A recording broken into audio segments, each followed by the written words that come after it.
Kalau nanti pembangunan sudah dimulai begitu ya, yang tentu saja langsung berpengaruh kepada harga. Prediksi atau proyeksi kenaikan harga yang akan terjadi di properti, terutama properti hunian ya, Bu Angra, di sepanjang rute MRT fase 3 ini akan naik sampai berapa persen atau sampai jadi berapa mungkin? Tanah dulu mungkin boleh dijelaskan, Bu Angra. Iya, kami melihat ya, dengan adanya rencana East West Line ini, tentunya akan, menjadikan suatu preferensi baru ya untuk baik itu untuk, developer maupun, konsumen. Sehingga, developer yang mengembangkan, project yang, attached to MRT, stasiun MRT ini akan menjadikan MRT suatu, consideration dalam, perencanaan master plan-nya.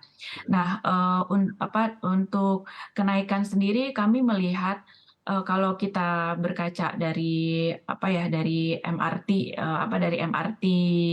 di fase 1, kenaikan memang, cukup baik ya, cukup, signifikan. Namun, tentunya akan berbeda ya dengan jalur East West Line karena secara karakteristik, kemudian juga, target market juga, berbeda gitu dengan, fase 1.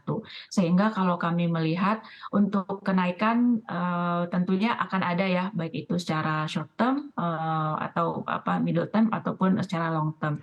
Kalau untuk, persentase kenaikan, kami melihat ya mungkin akan, mungkin akan bergerak, di 5 hingga 10% untuk di tahap awal ini. Karena, dari sisi properti pun tentunya harus menjaga affordability properti, karena menyesuaikan juga dengan target yang, dengan, konsumen atau, market yang akan ditargetkan. Sehingga juga perlu hati-hati dalam, meng-quote, untuk harga, properti itu sendiri. Baik, 5 hingga 10% proyeksinya yang menjadi dampak atau efek dari pembangunan MRT fase 3 ini. Kalau dari DPP REI sendiri gimana penemuannya, Pak Hari? Apakah sama angkanya atau mungkin lebih tinggi proyeksi kenaikan harga setelah proyek MRT ini akan berlangsung dibangun, Pak Hari? Ya, kalau saya sih lebih optimis ya. Lebih optimis dalam arti gini, bahwa ini akan membuka akses ya, akses yang menjadi lebih baik ya. Artinya orang untuk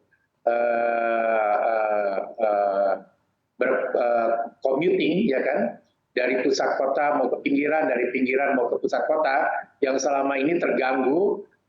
Yang tersedia kan daerah Barat Timur ini masih tersedia sekarang ada komuter line. Itu perlu waktu tunggu yang cukup lama, frekuensi antar keretanya bisa setengah jam gitu, lama sekali.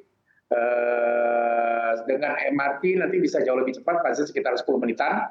Nah ini sangat membantu ya perkembangan itu.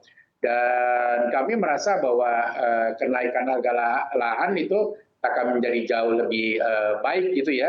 Kami lebih optimis, mungkin bisa sampai 30-40% lebih tinggi ya daripada yang sebelumnya. Karena kenapa?